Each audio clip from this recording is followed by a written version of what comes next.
Oke, selamat sore, salam sejahtera untuk kita semua. Kita akan melanjutkan pembahasan untuk sistem manajemen basis data pertemuan kedua.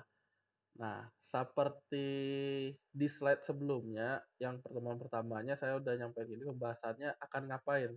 Kita breakdown dari sebuah studi kasus yang mencoba dipecahkan. Nanti ada rinciannya seperti ini. Kebetulan di pembahasan kedua ini ada namanya normalisasi dan penggunaan LRS untuk memodelkannya. Nah, apa isinya? Kita masuk ke pembahasan. Nanti kalau mau bertanya, silakan langsung aja ya komen sebut bersuara maksudnya. Nah, kita kemarin studi kasusnya berupa pabrik mie. Pabrik mie-nya kita namain XYZ. Kebetulan produknya adalah 3 macam. Masalahnya apa aja tabelnya. Nah, kalau dari yang pertama kemarin kita sudah menghasilkan tabel.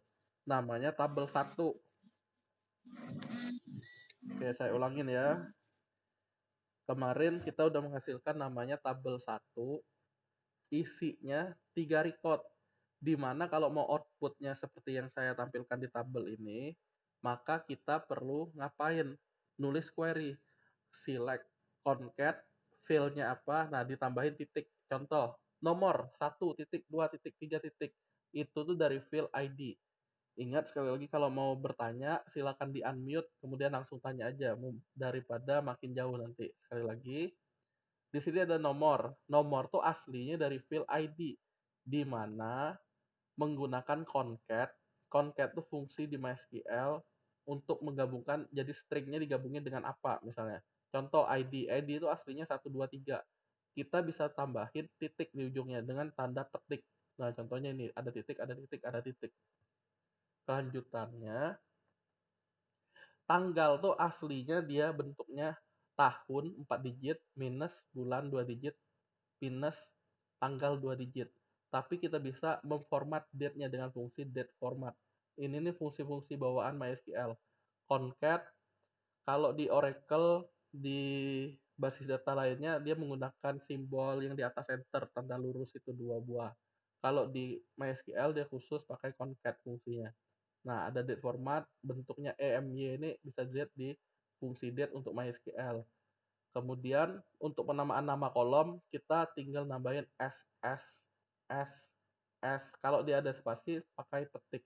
Concat sekali lagi gabungin. Contoh, banyaknya tuh kita ngisinya di QTY, field QTY. Nah, 20. Berarti kalau mau ada kilonya, kilogram, tinggal tambah concat, nama field, koma, spasi. Dalam petik tuh ada tulisannya apa. Nah, nanti dia keluar seperti ini. Kemudian ada lagi yang namanya harga satuan. Nah, samalah. Tapi di sini pakai format number. Ada format berapa desimal, 0 misalnya 0. 0, 0 tuh biar nggak ada koma, koma 00 di belakangnya. Kita tinggal ganti minus. Nah, nggak ada sen.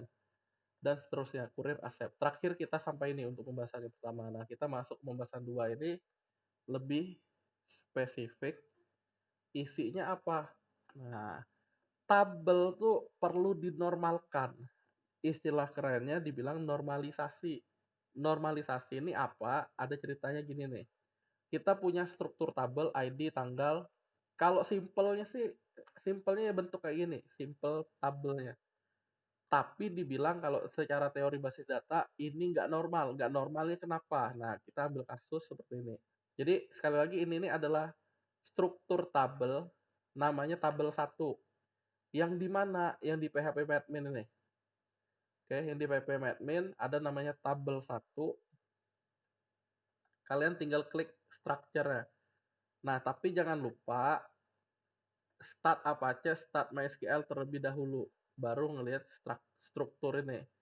Nah, dia ada di tabel 1 untuk ngeklik strukturnya. Struktur yang ada di tabel 1.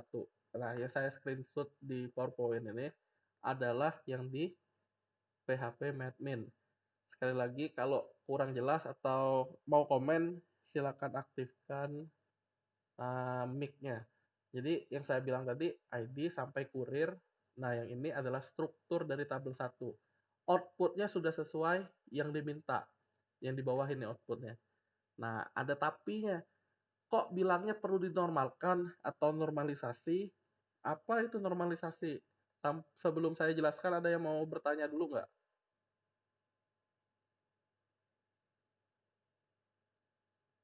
Kalau ada. Lanjut Pak, lanjut. Oke, sip. Terima kasih. Kita lanjut.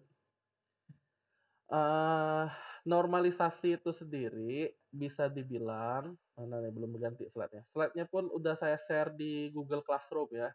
Nah, normalisasi itu kenapa perlu dilakukan untuk uji coba? Intinya ada kata-kata relasi. Kalau dalam hal ini yang kita sekarang belum ada relasi antar tabel. Jadi yang dibilang berelasi itu adalah antar tabel. Yang kita punya belum ada relasi apapun, dia berdiri sendiri, tabel tunggal. Nah, dia ngapain? Dilakukan berkelanjutan untuk nentuin relasi itu udah baik apa belum. Kayak gini nih contohnya nih. Jumlah. Di pertemuan pertama pun sempat disinggung jumlah itu perkalian dari kuantitas kali harga atau banyaknya kali harga, tinggal dapat. Nah, ada ceritanya kenapa tinggal dikaliin, nggak nembak seperti ini, ada ceritanya. Nanti. Terus dari berkelanjutan tuh dia dilakukan proses CRUD-nya, insert, update, delete, dan modifikasi. Nah, tanpa memenuhi relasi tersebut. Jadi ceritanya dilakukan berulang-ulang atau berkelanjutan. Kenapa perlu normalisasi? Nah, nanti di pertemuan 3 untuk UTS kalian, teori-teori yang kayak gini nih ada keluar di soalnya. Contoh, kenapa perlu normalisasi? Pilihan jawaban A, B, C, D. Nah, yang benar yang mana? Atau kecuali yang mana? Teori-teorinya nanti silakan dicari. Untuk menghilangkan kerangkapan data atau istilahnya redundancy. Terus bisa untuk mengurangi kompleksitas atau kerumitan dari suatu tabel itu. Jadi normalisasi ini bisa dibilang dipecah-pecah, tapi setelah dipecah dia perlu direlasikan. Relasinya kayak apa? Sabar. Terus yang terakhir kenapa perlunya untuk modifikasi biar lebih gampang dan data yang tidak seragam tuh bisa dicegah. Contoh, kadang saya nulisnya Velma Scooby-Doo, kadang saya nulisnya Teresa Velma, kadang Teresa, kadang Velma. Nah, itu kan beda-beda data tuh kalau di dunia komputer. Kita bisa jadi contoh saat nyimpen nama kontak, Velma saya cuma ngetik Velma, tapi giliran ada Velma yang lain, udah bingung tuh Velma yang mana yang dimaksud. Jangan-jangan yang dari Scooby-Doo tadi. Nah, untuk itu kita perlu bikin supaya sistemnya bisa mengetahui mana datanya sehingga nggak ada data anomali. Kelanjutannya, ini alasan kenapa perlu normalisasi. Kemudian manfaat normalisasi itu sendiri memecah tabel yang sangat kompleks. Kebetulan contoh kita sih belum terlalu kompleks menjadi beberapa tabel yang lebih sederhana. Nah, pengkategoriannya seperti ini. Apalagi di skripsi SI sistem informasi banyak yang gini nih. Istilahnya ada tabel master, ada tabel transaksi. Nah, inilah kata-kata ada master transaksi. Kalau master tuh cenderung tetap, jarang diubah atau jarang bertambah. Tapi kalau tabel transaksi itu sifatnya inilah yang selalu bertambah atau dinamis. Nanti ada hubungannya dengan tabel master itu sendiri. Contohnya apa? Sabar habis cerita ini. Kemudian manfaat dari normalisasi jadinya nanti mudah diatur atau modifikasi atau mempermudah proses pelaporannya. Pelaporan contoh, tampilkan dong mana aja transaksi penjualan kita di bulan ini sampai bulan ini. Nah, kita bisa melakukan jika ada normalisasinya. Kemudian, tabel master bisa digunakan berulang kali. Nah, itu enaknya ada kaitannya dengan anomali yang dibilang tadi, yang data tidak seragam untuk kasus data master. Terus ada bilangnya kalau ada perubahan di tabel master, maka tabel transaksi otomatis ikut berubah. Nanti kita lihat maksudnya apa. Ini secara teorinya. Nah, untuk prakteknya, pada contoh tabel 1, apa yang bisa kita lakukan sebagai bentuk normalisasi yang pertama? Yang pertama adalah kolom jumlah ini. Jumlah ini harusnya bisa QTY kali harga satuan, nggak perlu dihitung balik. Oke, nggak perlu dihitung balik. Nah, caranya gimana? Silakan kalian buka PHP Silakan kalian buka PHP Sudah? Nih, yang gini nih. Buka PHP Ya, silakan.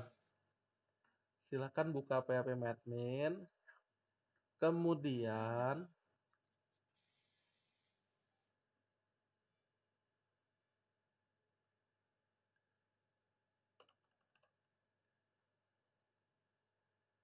Silakan buka php-admin. Kalau mau bukanya gampang, caranya ngeklik admin yang ada di MySQL ini. Oke, klik admin, nanti dia otomatis kebuka php-admin ya. Nih kayak gini, kebuka localhost php-admin. Nah, yang perlu kalian lakukan adalah klik database yang pertemuan pertama kemarin, klik di tabel 1. Kalau udah diklik tabel satunya, kemudian diklik ke operation. Silakan. Saya ulangi ya. Habis buka php-admin gimana? Klik database yang digunakan untuk pertemuan pertama. Kalau sudah, klik nama tabel 1. Kalau sudah lagi, klik operation. Setelah ngeklik tabel 1, klik operation. Oke, di operation ini nanti ada muncul seperti ini. Muncul seperti ini nih. Nih, tabel 1 ini langkahnya ada di PowerPoint-nya. Jadi siapa tahu kalian ketinggalan yang saat saya demo ini, bisa dicek di PowerPoint-nya. Klik operation sama kayak gini. Habis klik operation ngapain? Kan tabel 1 tuh tulisannya. Kalau ketinggalan bisa minta ditunda dulu ya, saya tungguin. Pada bagian copy table tuh, yang awalnya tulisan tabel 1, rename jadi tabel 2, kemudian klik go. Nanti hasilnya seperti ini nih. Ada tabel 1, ada tabel 2. Silakan dilakukan.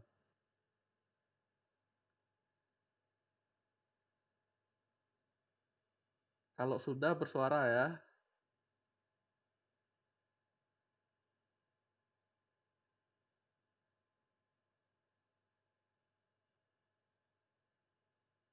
Si Abdurrahman sudah, si Ilzam sudah. Yang lain?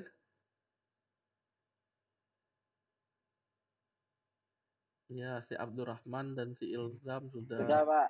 Oke, yang sudah barusan nih siapa? Rifki sudah. Yang lain Next, Pak. Oke, sip. Kalau ketinggalan silakan baca di slide ini ya. Nah, intinya langkah yang barusan kita lakukan di operation nih, kita mendapatkan struktur tabel dan datanya sama dengan tabel aslinya. Saya semacam menduplikat, jadi menyalin. Tabel 1 disalin dengan nama tabel 2, sehingga jadinya ada tabel 1, tabel 2. Tujuannya apa? Biar nggak ganggu tabel satunya. Nah, kita lanjut. Dia ada tulisan, bener nggak kata dia? Apa mau dihapus berikutnya nih? Kalian ke struktur, klik struktur di php-admin itu. Oke. Di struktur tabel 2, sekarang kan ada 10 filenya. Kalian pilih di baris jumlah, ada namanya drop. Diklik drop, itu untuk ngapus fil tuh. Oke, nanti hilang fil jumlahnya. Jadi totalnya 9 fil. Sudah ya, nggak sulit ya. Jadi untuk menghapus fil yang sudah ada, oh nggak kepakai nih. Berarti kita hapus jumlahnya. Klik drop di oke. Nah, nanti tinggal 9 fil. Kayak gini. 1 sampai 9. Sudah ya.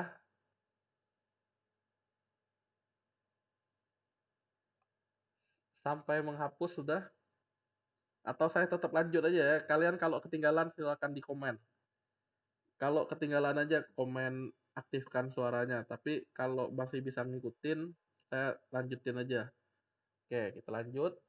Kemudian perintahnya gimana, Pak? Sebelumnya kan sudah ada perintahnya di slide yang pertama tuh. Kalian tinggal copy paste, ada slide-nya select concat segala macam tuh. Sudah ada script ini.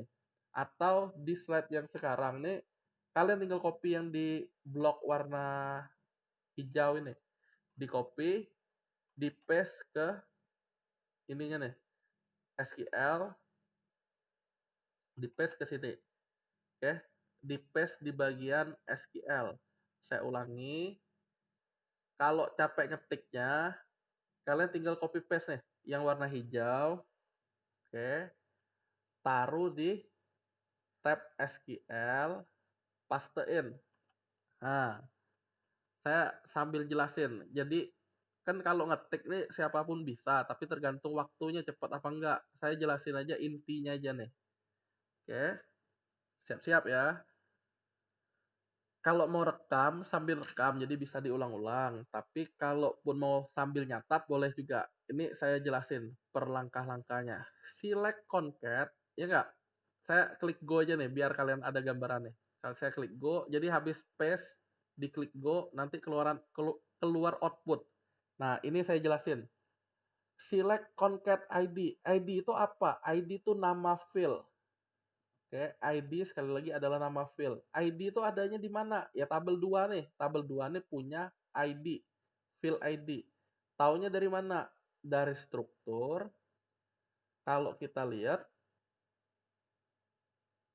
di jendela ini ada ID. Nah, ID itulah yang dipanggil untuk kolom nomor ini. Kok ada tulisan no? Tadi kan tulisannya ID. Iya, kita karena menggunakan AS nih sebagai nomor.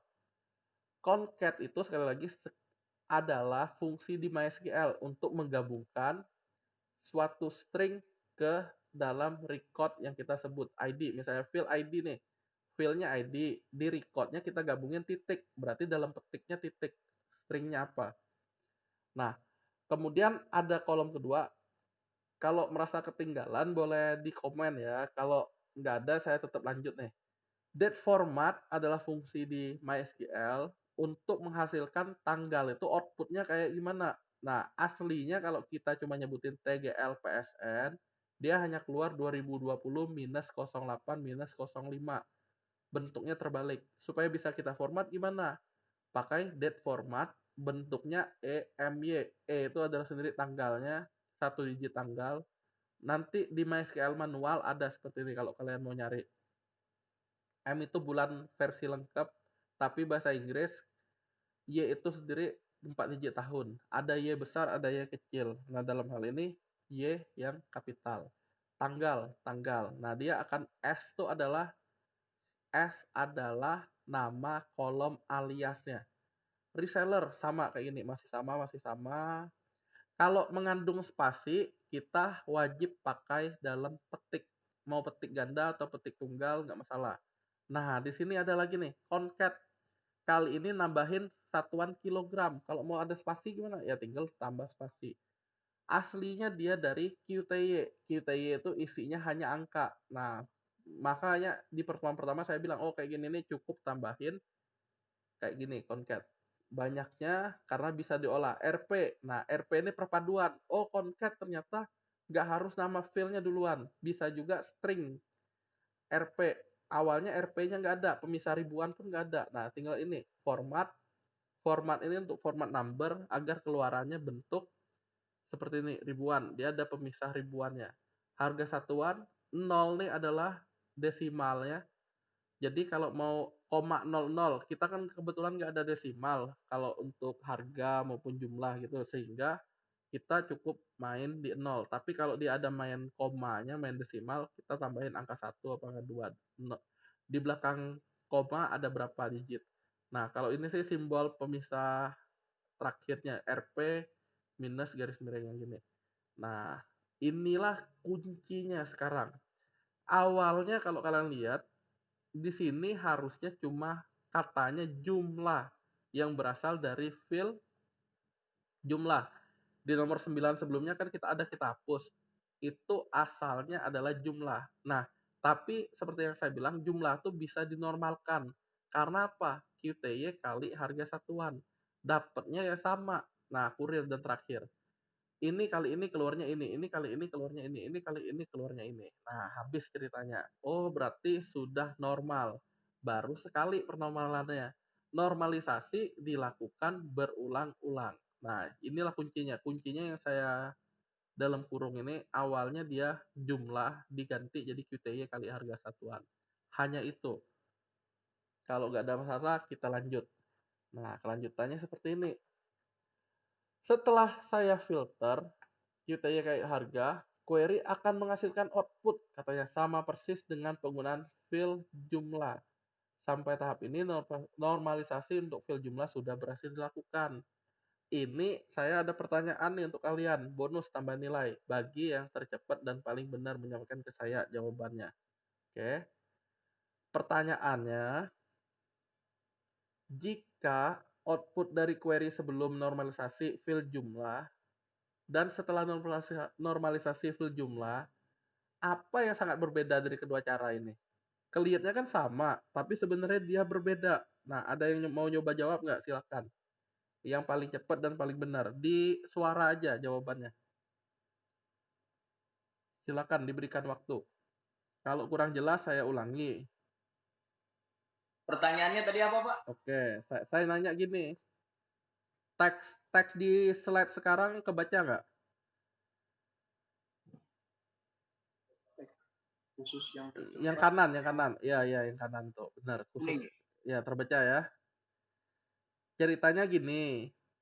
Di pertemuan sebelumnya, kita sudah ada tuh bahas tentang jumlah nih. Yang kita hapus tadi tuh. Nih, ya nggak? Jumlah kan? Nih, ya nggak? Jumlah, format jumlah, keluar jumlahnya. Bener nggak? Jumlah ini kemudian kita hapus. Kan masih ada 10 awalnya, 10 field. Saya hapus, tinggallah dia jadi 9 setelah dihapus. Jumlah itu nggak ada. Tapi setelah saya eksekusi query ini, hasilnya tetap bisa ada jumlah. Nah, pertanyaannya kelihatannya sama, tapi yang membedakan apa sebenarnya kalau caranya seperti ini? Yang saya tanya yang membedakan apa?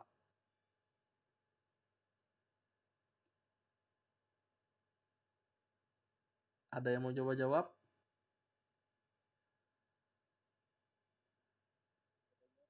Ya, Abdur apa?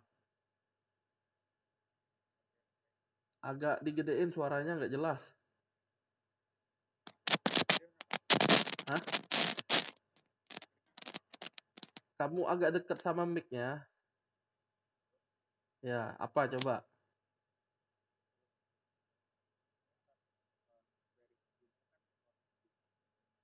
Nah, nggak jelas. Coba kamu lewat chatting deh. Lewat chatting. Pak, Udah jelas nih. kalau menurut saya Pak kemarin kan itu formatnya dalam kurung format jumlah. Iya. Kalau sekarang di format quantity dikali harga satuan. Kalau menurut saya ini masalah otomatis sama manual aja Pak. Dalam Otomatis sama pengisian. manual. Misalnya otomatisnya gimana? Misalkan aja. Kalau otomatisnya kan ya dengan mengubah format jumlah tadi. Jadi dari quantity dikali harga satuan itu kemudian hasil keluarannya menjadi jumlah sehingga tampil di tabel jadi jumlah gitu. Misal ya. Manual aja Pak. Iya, misal. Ini banyaknya 20 kilo, harga satuannya 20.000. Nanti jumlahnya ini 300 atau yang 400.000? 400.000 Pak. Kenapa? Karena dia format untuk field jumlah itu sudah diatur dari dari quantity dikali harga satuan Pak. Oke, amal ibadah untuk Abdurrahman. Otomatisasi jumlah kali harga. Jumlah QTY. Oke, benar Abdurrahman. Terima kasih. Jadi ini saya jelasin lagi apa yang saya tanya barusan nih. Nanti amal ibadahnya itu saya bisa tambahin di UTS atau UAS ya, tergantung lah nanti Abdurrahman. Jadi ceritanya apa yang membedakan jumlah yang sekarang dengan jumlah yang sebelum? Sebenarnya sangat gampang sih kalau kalian mengikuti yang tadi itu format jumlah awalnya. Kalau format jumlah yang sebelumnya memang benar keluarnya sama 300, 195, 300. Kita lihat nih. Sebelum hapus keluarnya ya gini juga sebelumnya. Ada tapinya. Kalau kita pakai jumlah ini kan kita input sebelumnya. Saya nambah misalnya harga satuannya berubah jadi 20.000 kayak tadi. Maka kalau jurus yang jumlah seperti ini, dia akan tetap 300.000. Kecuali kita update manual lagi. 20 kilo kali 20.000 harusnya 400 bukan 300. Kita bisa ngubah di sininya 20, tapi di sininya nggak akan ngikutin. Oke. Berbeda dengan yang di bawah ini. Dia merupakan perkalian. QTY kali harga. Saya ubah 20 kali 20. Ininya otomatis 400.000. Jadi tentunya hal ini akan lebih efektif. karena berdasarkan rumus, nggak perlu diupdate lagi. Oke, harusnya udah paham lah, nanti sambil dicermati aja maksudnya, logikanya ini. Nah, kita lanjut. Normalisasi berikutnya ceritanya seperti ini, konsentrasi ya, karena ini udah mulai tahap analisa. Kalau kita punya tabel, tabelnya tadi seperti ini, kalau kalian ngeh, ini nih, tabel yang ini ya, saya tandain deh. Kalian konsentrasi, nah ini saya tandain tuh ya. Bagian ini adalah ini, eh, adalah yang kuning tadi adalah bagian ini. Nah, setelah melakukan normalisasi untuk fill jumlah, berarti fill jumlah itu kan dari perkalian, berarti nggak perlu dijadiin fill. Cukup dari operasi perkalian, nanti bisa jadi fill baru, yaitu jumlah. Nah, terus gimana? Perlu dilakukan normalisasi berikutnya untuk mengatasi masalah redundansi dan data tuh biar jadi seragam. Analisanya seperti ini. Nomor bisa jadi nomor urut lah, kita bisa cuekin dulu. Kalau tanggal, berarti kan dia berupa transaksi. Masa sih Velma selaku penjual pantiau di pasar pagi, dia hanya belinya sebagai reseller di tanggal 5. Besoknya emangnya dia nggak jualan lagi? Yang namanya penjual kan tanggalnya pasti beda-beda, berulang-ulang. Makanya nanti kalau di desain IRD-nya ada reseller ini nanti melakukan pemesanan. Pemesanan apa? Pemesanan produk kita. Dia akan melakukannya berulang-ulang. Satu Velma ini bakal melakukan berulang-ulang transaksi pemesanan. Itulah disebutnya one to many. Oke, jadi di sini ada tanggal, itu termasuknya di tabel transaksi, nama tabelnya adalah pesanan. Nah, jadi ini saya lagi memilah-milah nih, lagi nunjukin memilah-milahnya. Reseller, berarti ada master, master reseller. Tidak perlu kita nyimpen di transaksi siapa nama resellernya berulang-ulang. Karena itulah yang akan menyebabkan redundansi atau data menjadi tidak seragam. Contoh, di sekarang saya ngetiknya Velma, nanti saya ngetiknya Teresa, Hasbi, nanti Hasbi ada pakai Y, ada pakai I, ada Khairul pakai Q, ada kadang, dan seterusnya. Nah, udah dua dapatnya, kemudian kalau lokasi bisa jadi ditaruh di reseller juga sama, waktu antar reseller juga karena jarang berubah harusnya sama yang ini nih. Yang beda-beda tanggalnya nanti tanggal 5, sekarang tanggal 8, berarti nanti transaksi pesanannya tanggal 8.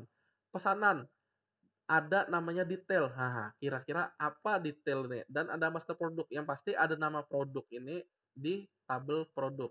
Detailnya apa? Detailnya nyimpen barang apa aja yang dipesan. Detail lagi dibilangnya nih. Kok ada detail lagi? Jadi kalau belum jelas silakan tanya ya. Ya, izin bergabung silakan. Sekali lagi yang belum jelas silakan tanya. Oh, ada detail-detail apa detail? Nanti ada pembahasannya. Terus banyaknya, oh di detail juga, berarti benar dong dipilah-pilah. Jawabannya iya. Kalau sebelumnya kita udah merename, nah tabel 2 kan ini kan, dari tabel 2 yang hilang jumlah, berarti kali ini kita mecah-mecah tabelnya menjadi sebagai berikut. 1 pesanan, 2 reseller, reseller udah. 3 produk, 4 detail, detail udah. Detail produk udah lengkap berarti 1, 2, 3, 4. Nah, dipecah ke dalam 4 tabel. Kenapa seperti itu? Nanti ada tujuannya, terjawab sendiri. Kemudian ini kuncinya. Misalkan jika hanya ada satu kurir, file kurir itu bisa dihapus. Tapi kalau dia bisa banyak kurir, bikin tabel baru namanya kurir. Kebetulan kan Asep semua nih. Misalnya dia belum terlalu berkembang, cuma untuk bagian antar-antar ya si Asep misalnya, ya itu nggak perlu dibuatin file khusus untuk kurir. Kecuali kita udah kerjasama, misalnya kurirnya, oh nanti pakai Grab, oh nanti pakai Gojek, oh pakai Outjack, oh pakai lain-lain, oh pakai antar sendiri. Nah itu tuh yang perlu. Untuk kasus sekarang kita asumsikan saja hanya satu kurir sehingga file kurir bisa dihapus. Tapi kalau dia banyak kurir yang seperti saya sebut tadi, nanti ada tabel satu lagi namanya tabel kurir. Jadi bukan hanya 4, melainkan ada 5. Kita asumsikan saja kurirnya hanya satu, biar lebih gampang. Kita lanjut. Kalau didesain atau dirancang, basis datanya seperti ini. Ini nih namanya bentuk LRS, hanya potongan dari 4 tabel tadi. 4 tabel digambarin secara LRS, berarti ada yang namanya reseller. Ingat, kalau ada pertanyaan ditanya, kalau nggak ada saya anggap udah tahu nih. Oke, coba ganti warna lain. Jadi ada namanya reseller, ada namanya pesanan, ada detail, ada produk. Secara hubungan, relasi inilah yang dibilang hubungan. Dia ada mengarah ke sini. Nah, panahnya kalau kalian lihat mengarah ke sini. Ada mengarah ke sini. Apa maksud panah-panah ini? Ada ceritanya. Kalau kalian lihat transaksi pesanan, saya bilang di sini ada transaksi pesanan untuk, nah, tanggal kan ini kan, tanggal. Maka di transaksi pesanan nanti ada nyebut tanggal. Nih, tanggal nih. Oke. Kemudian yang kedua, reseller, Velma. Saya nyebut master reseller. Berarti nanti di master reseller, nah reseller punya nama. Nama nih akan menyimpan nama reseller tadi, si Velma tadi. Dan lain-lainnya. Nah, simpan di sini nih. Nah, kemudian ada lokasi, dibilangnya master reseller lagi. Berarti lokasi ini nanti punya field yang namanya lokasi. Jadi ini yang saya sampaikan sekali lagi adalah analisa untuk bikin rancangan basis datanya. Nama reseller, lokasi reseller. Kemudian apa? Ada waktu, masih sama, master reseller. Masih sama, berarti larinya ke waktu antar ini. Nah, udah lengkap. Ini nih kok nggak ada tadi itu ya nggak? Kita cek lagi. Mana ada kode? Nggak ada dibahas sama sekali ada kode reseller di sini. Nah, jawabannya memang. Ceritanya kenapa diadakan yang ini?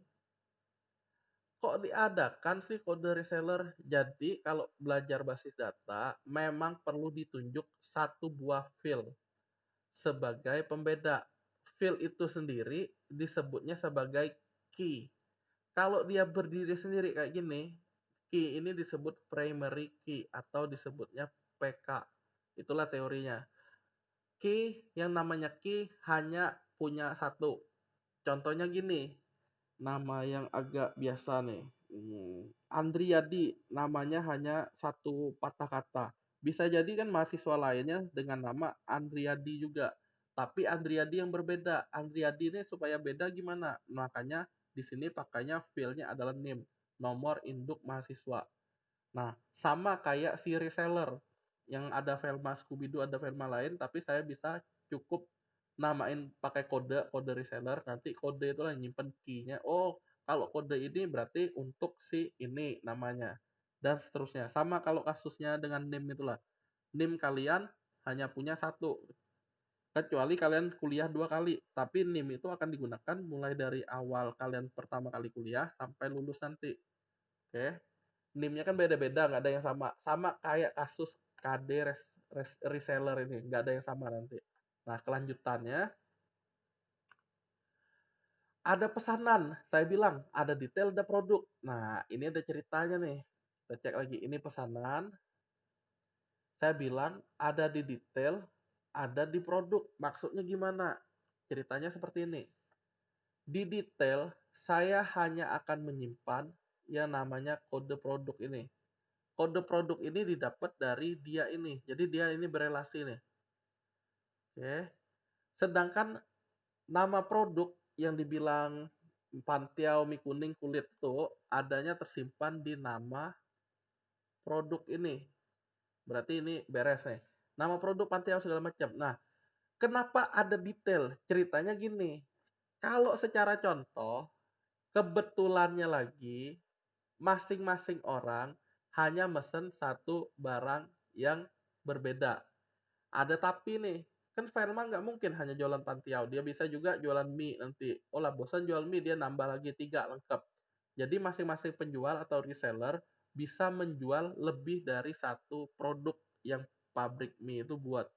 Sehingga apa? Kita perlu nyimpen yang namanya kode produk itu di tabel detail. Detail ini adalah apa yang dibeli. mereka kan beli dari kita untuk dijual kembali, makanya disebutnya reseller. Nah, ada QTY. QTY jumlahnya tadi yang ini nih. Banyaknya yang dipesan. Ini QTY. QTY. Harga satuan. Nah, harga satuan saya bilang ada di detail, ada di master. Maksudnya gimana? Ini penjelasannya. Kok di sini ada harga, di sini ada harga. Ini saling berhubung nih. Ceritanya seperti ini. Saat kita melakukan pemesanan, maka harga yang dilihat adalah harga satuan yang ada di master produk ini. Jadi kalau kita mau beli, contoh hari ini tanggal 8 Agustus. Harga emas sekarang berapa, Teresa? Velma. Oh, Velma. Ada yang tahu nggak harga emas berapa? Septian aja deh. Sekitar 1 juta Pak, 1 gram. Bener apa enggak? Dek tahu Pak. Perasaan 300 ya? 300-an gitu. Kita anggap gitu ya. 360. Gimana Bapak? Ya, Nanya ya. ke cowok-cowok. Itulah Velma ada jawab. Ya, kita coba aja ya, gini ya. Ya, kita atur gini. Itu Velma naik lihat Pak. Enggak apa-apa. Kita lanjut lah. 360 per gram. Ini cak nih karena ada ceritanya kenapa saya bilang emas nih. Emas sekarang 360.000 per gram. Tapi gini, kalian tahu nggak penentuan harga emas itu dari mana? Biar seragam aja pemikiran kita dulu. Ada yang tahu nggak? Kok orang nentu harga emas tuh bisa segini, ada yang tahu? Dari takaran gramnya Pak, kemungkinan. Dari dolar kan? Oh iya, dari dolar. Hah? Dari toko. Wah, iyalah toko tuh nentuin dari ini kurs dolarnya lagi berapa ya. Udah, kalau ada kenaikan atau apa. Tuh Velma tuh tahu tuh. Bener ya Velma ya? Benar. Jam pagi nih kita baru beli 360. Sore udah bisa beda lagi harganya. Ya nggak? Karena dia istilahnya fluktuatif atau berubah-ubah. Ceritanya kayak gitu ceritanya. Kita lanjut ya. Dibilangnya fluktuatif atau gampang berubah. Nah, karena gampang berubah tuh gimana? Secara teori basis data, harga di produk nih, harga satuan di produk itu adalah harga yang sekarang kita simpen saat dia melakukan pemesanan. Contohnya gini, tanggal 5 Agustus si Velma beli pantiau tuh masih 15.000. Tapi bisa jadi saat tanggal 8 Agustus dia beli pantiau udah jadi 20.000 harga satuannya. Karena apa? Ada kenaikan misalnya. Oh, lagi langka nih bahan untuk terigunya atau bahan untuk apanya. Oh, pada susah nyari pegawai nih karena pegawainya udah sombong-sombong nggak mau kerja lagi. Bisa jadi seperti itu. Nah, ada kenaikan seperti itu yang dibaca sekali lagi adalah harga yang diproduk nanti disimpan ke tabel detailnya. Kenapa di tabel detail disimpan? Kan bisa aja baca dari benar, memang bisa dibaca awalnya memang begitu. Dia ngebaca. Akan tetapi kan ceritanya tadi di awal saya bilang mempermudah proses pelaporan. Nah, gambarannya gini. Oi, katanya, tampilin dong data bulan Agustus berapa aja pemasukan kita.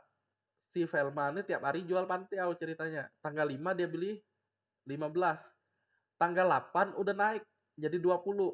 Nah, kalau kita cuma baca tabel produk harganya, berarti kan ceritanya harga yang terbaru dia ngikut. Sehingga kalau secara laporan nanti rugi. Bukan rugi, laporannya datanya banyak jumlah duitnya, tapi yang masuknya dikit karena waktu itu 15. Harusnya karena baca tabel produk dia 15. Terus tanggal 8 tuh udah naik jadi 20. Berarti yang kebaca kan 20 semua tuh. 20. 5.000 tiap harinya tuh bakal hilang. Nah, biar gak hilang gimana? Kita bacanya untuk bikin laporan tuh harga pesanannya saat transaksinya. Nah, jadi itu solusi agar harga fluktuatif bisa diatasi dengan solusi ini. Oke, jadi harga satuan pertama kali dibaca saat mau nyimpen, namanya nyimpen transaksi. Tapi kalau udah disimpan, kesimpannya di harga pesanan. Jadi ini nih hanya dibaca sementara, kemudian disimpan. Kalau ada pertanyaan silakan langsung tanya ya, daripada makin bingung. Ini akan saya tetap lanjutin nih. Lanjut ya. Kok arah panahnya hanya di tabel detail sih yang masuk seperti ini? Nah, ada ceritanya lagi. Kalau ini secara kan LRS. Sebelum LRS ada transformasi, sebelum transformasi ada IRD. Secara IRD ini adalah bentuk relasi sebenarnya. Relasi itu digambarin dengan bentuk belah ketupat seperti ini. Nah, ada entitas-entitas dengan cardinality many to many. Jadi kalau kalian nemu tulisan MN berarti itu many to many. Nah, relasi itu jadi detailnya. Karena apa? Di saat satu pesanan bisa memesan beberapa produk. Kebetulan di contoh ini hanya satu masing-masing. Tapi kan tidak menutup kemungkinan produknya selain saya bilang Velma beli Pantiau, Velma juga bisa beli mie kuning, bisa beli juga pangsit. Itu ceritanya. Nanti ada QTY, ada harga. QTY sekali lagi adalah banyaknya harganya saat transaksi, bukan harga ini. Jadi benar saat nyimpen manggil ini. Yang disimpan ke tabel ini. Kalau ada perubahan apa? Yang diubah di produk. Yang ini tetap. Nah, saat pelaporan klop nanti dia. Oke, ada yang mau tanya? Belum ya, berarti kita lanjut. Mengenai ID-ID ini, saya sengaja buat, nah, sebagai key-nya. Ada key yang disebut primary key, ada foreign key. Primary key itu apa? Key yang berdiri di tabel itu sendiri. Contoh, kode reseller, ID pesanan. Nah, ini udah beda. Kode produk. Jadi, yang dia dari dia sendiri, itu disebutnya primary key. Ada tapi. KDRes ini kode reseller. Berasal dari master reseller. Berarti ini menjadi foreign key. Tulisannya FK. Nah, ini di atas ini PK. PK itu memang key-nya dari dia sendiri. FK itu dari tabel lain. Sama kayak gini. Berarti ini adalah FK. Ini adalah FK. Ini adalah PK. Nah, itu ceritanya. Nanti silakan dibaca aja. Ini keterangannya, catatannya ada di sini. Udah saya tulis. Nah, ini tambahan yang tadi juga sama, tapi untuk tabel detail dan tabel produk. Bisa kalian baca sendiri nanti penjelasannya. Nah, kalau secara udah analisa tadi, berarti waktunya kita buat struktur tabel. Pertanyaannya, kalian mau nyoba sekarang apa nanti nih? Apa saya jelasin aja? Silakan berikan komentar. Mau kalian praktekin sekarang? Jelasin aja. Jelasin dulu. Oke, sip. Nanti kalian praktekin berarti ya. Oke, berikut penjelasannya. Ini saya pilah-pilah lagi. Sebelumnya, nah, kan ada master reseller, ada transaksi pesanan, ada master reseller, ada transaksi pesanan, transaksi detail, dan master produk. Ini saya pecah jadi 4 supaya kalian gampang. Berarti di PHP Admin ya, kita kan sudah punya tabel 1 dan tabel 2 yang kayak gini nih. Nah, di 1920 demo ada tabel 1, ada tabel 2 ya. Nanti kalian butuh nambah tabel 4 lagi. Yang pertama ketik namanya reseller. Nambah tabelnya gimana? Pertemuan sebelumnya juga udah. Tinggal klik database-nya. Saya zoom biar kalian gampang lihat. Tinggal klik nama database. Kan ini database memiliki tabel-tabel yang saya bilang. Nah, di bawah ini kalian ketik nama tabelnya apa. Contohnya tadi reseller. Reseller. Butuh kolomnya atau field-nya berapa? Kita lihat. Reseller butuhnya 1, 2, 3, 4. Kalian tinggal ngetik sama seperti ini. Berarti KD-res, nama res, lokasi, waktu, antar. Tinggal ngikutin struktur seperti ini. Kalau dia ada auto increment berarti AI-nya dicentang. Hanya itu intinya. Saya coba satu nih. Master reseller. Kebetulan karena untuk nyontohin ini saya udah bikin reseller. Berarti saya namain reseller 2 aja. Jumlah kolomnya ini adalah jumlah field. Taunya dari mana jumlah kolom? Kalian tinggal ikutin aja nih sebelahnya nih. Ada 4, ada 3, dan seterusnya. Berarti untuk yang pertama ini ada 4. Tinggal di go. Oke. Kalian tinggal tunggu. Berikutnya ngapain? Tinggal ngetik name-nya apa. Tinggal nyontek nih. Kode res. Kode res ini dapatnya dari mana? Ada penjelasan di sebelumnya nih. Kode res merupakan primary key berisi kode reseller dapat berupa auto increment. Auto increment ini maksudnya kita nggak usah ngetik isinya, dia langsung ada isinya otomatis. Caranya gimana? KD res berarti tinggal ngetik. Nah, ini saya masih penjelasan KD res. Tipenya INT, sama nggak INT di sini mintanya? Oh, sama. INT 11. 11 ini sebenarnya kalian nggak usah isi, nggak masalah. Otomatis kalau khusus untuk yang angka. Tapi untuk teks dia perlu diisi panjangnya lengthnya. Jadi ini 11 ini bisa dicuekin, auto increment dipilih. Berarti saya akan, nah di sini lengthnya saya kosongin, tapi mau ngisi 11 langsung pun nggak masalah. Nanti otomatis kalau nggak ditentuin dia 11. Ini yang perlu nih, AI dicentang, dia nanya jadi key nggak? Oh, bilangnya go, habis itu nanti dia langsung primary. Inilah yang jadi kunci. Baru satu, ulangi. Tag, mana ya bagian atasnya, habis kode, NMRES, lokasi, waktu antar. Kalian tinggal ngikutin aja seperti itu. NMRES, lokasi, WKT, antar. Udah tinggal ngikutin. Misalnya yang ini pakai char, berarti pilihlah char 17. Tulisan-tulisan itu taunya dari ini. Harusnya nggak ada masalah, kalian tinggal ngikutin. Kalau udah tinggal di save, lanjut lagi buat tabel selanjutnya. Intinya tabel barunya ada 4 buah. Harusnya kalian bisa lah bikin tabel seperti ini. Kira-kira ada yang nggak bisa? Saya lewatin lagi ya. Harusnya bisa, tinggal di inilah, tinggal dilanjutin. Tinggal ngikutin, bikin nama tabel, nama file, strukturnya. Udah di save. Tombol save itu ada di situ lah dia. Tombol save ada di sini nih. Nih, di kanan bawah, tinggal kalian klik save. Udah selesai bikin tabel. Oke. Nah, kalau udah sama tabel 3, tabel 4, key-nya yang ada kunci ini key nih. Kalau ada 2 gimana? Berarti centangnya 2 kali. Nah, ini penjelasan selanjutnya. Nanti kita coba bahas di WA lah biar kalian nggak terlalu nyedot kuota di sini. Ini kan langsung live nih, harusnya banyak kesedot. Tapi nggak masalah, kita coba agak cepetin. Saya jelasin, nanti kalian praktekin. Jika contoh sebelumnya pada tabel 2 adalah seperti ini, nah ini ceritanya nih. Berarti kalau saya bagi, saya mesti insert data ke tabel reseller. Kode reseller itu otomatis, nggak usah diisi. Nanti dia otomatis karena auto increment. Saya ulangi. Kode reseller, ID pesanan, kode produk itu kita sudah nentuin auto increment. Kode produk auto increment, kode reseller dan ID pesanan. Auto increment tuh otomatis. Jadi yang di sini kita nggak perlu isi manual. Dia bisa otomatis. Kecuali untuk detail ini.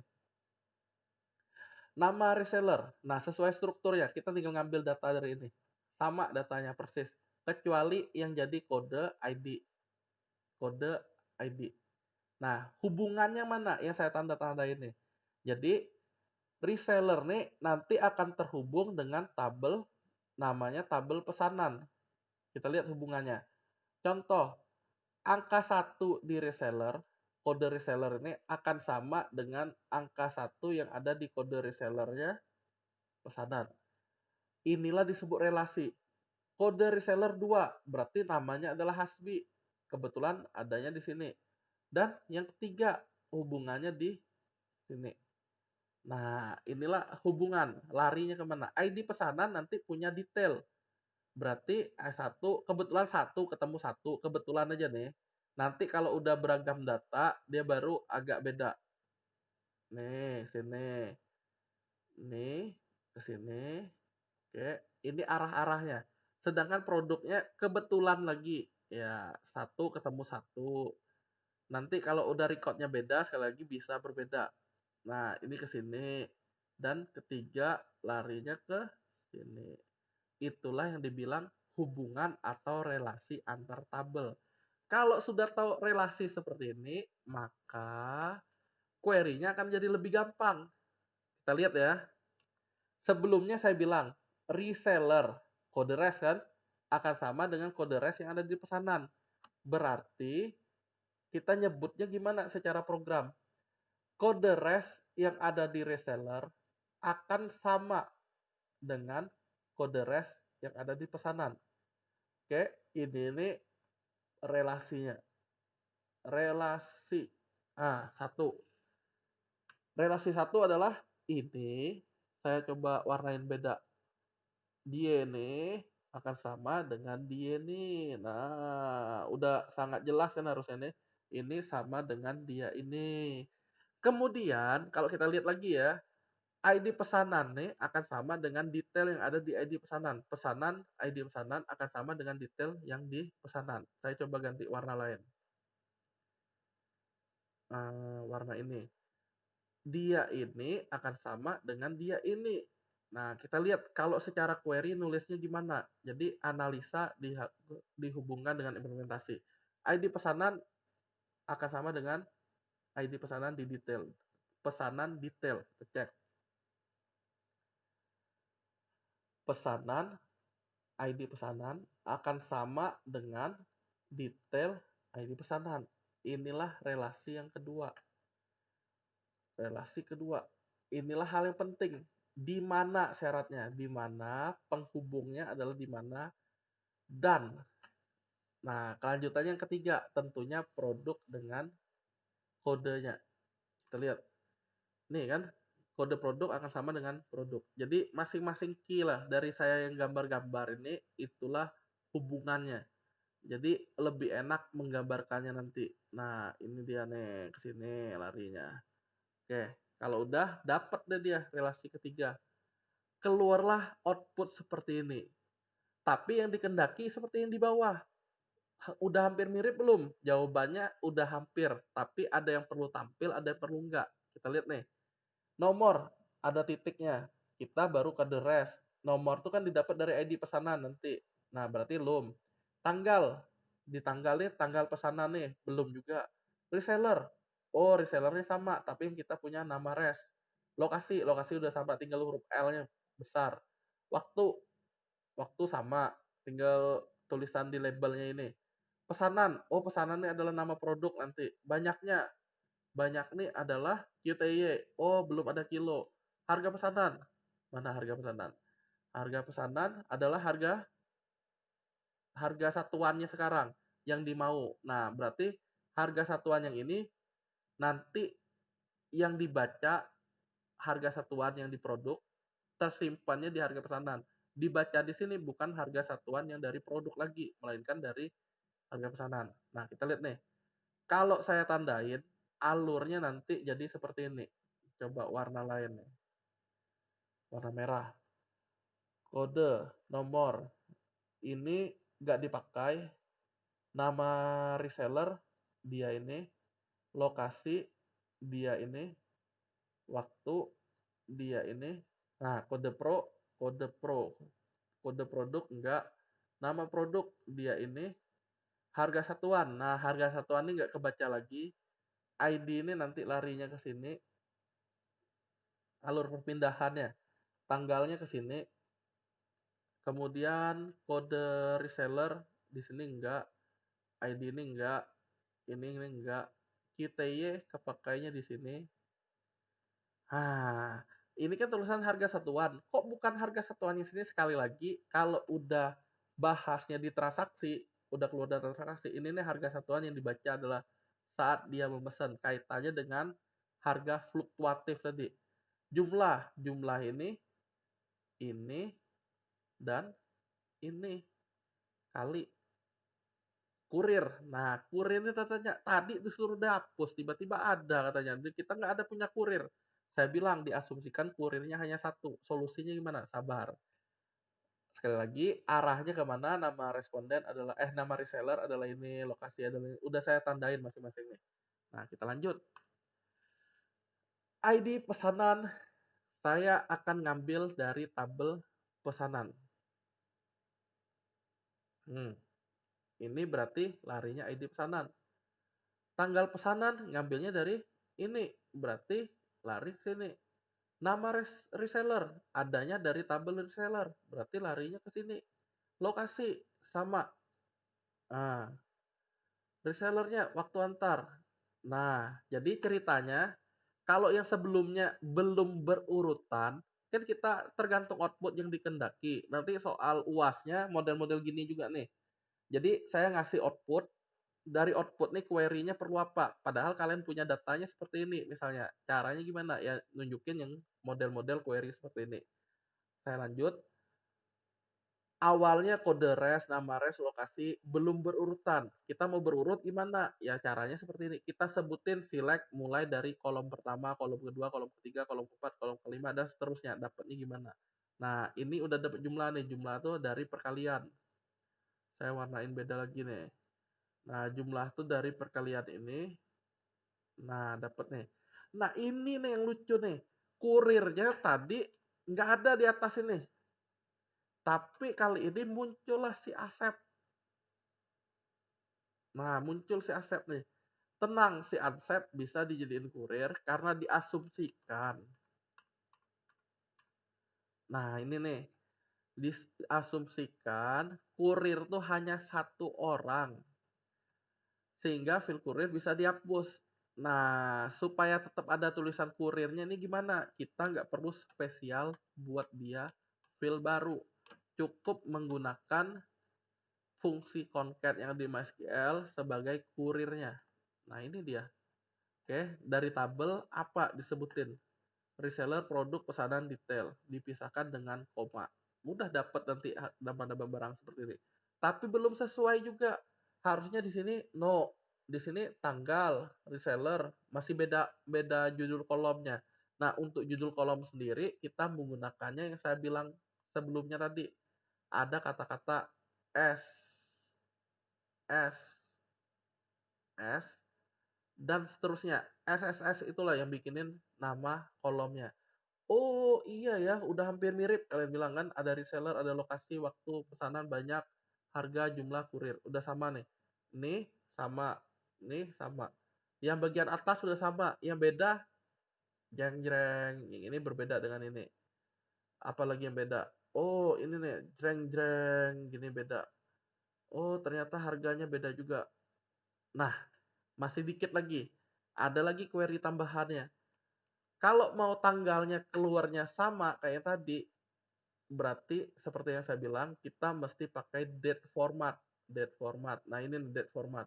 Date format ini seperti yang saya cerita tadi, dapatnya dari fungsi MySQL. Jadi MySQL manual, cari aja tentang date format. Kalau mau nampilin bentuknya tanggalnya 1 digit, bulannya lengkap, tahunnya 4 digit, pakainya EMY.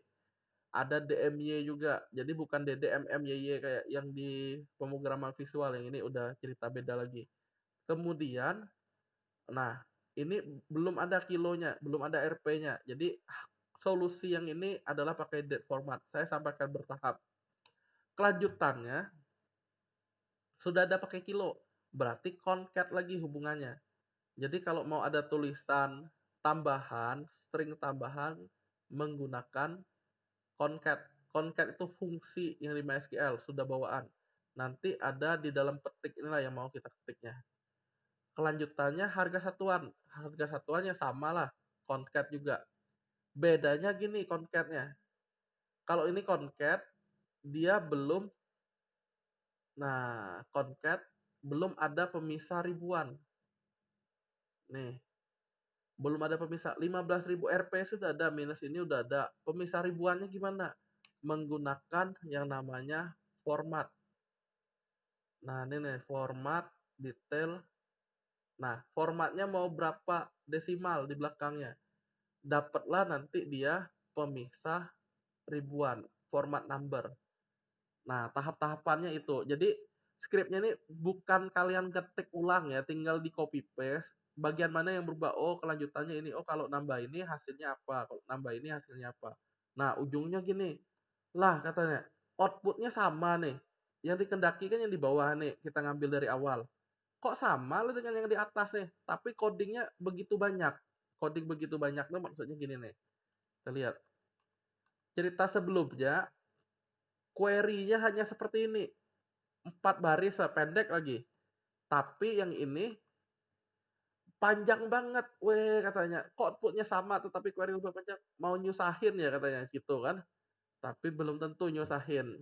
Coba kalian tambahin nanti. Ini nanti kalau udah selesai. Nanti terjawab pertanyaan tadi.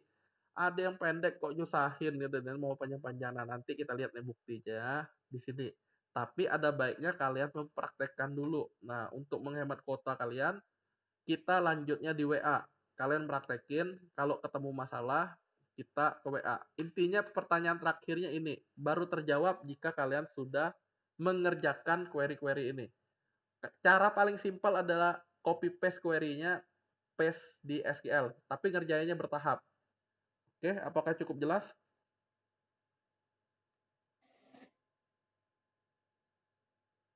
Udah? Berarti untuk Google Meet-nya kita tutup dulu ya, kita lanjut ke WA ya.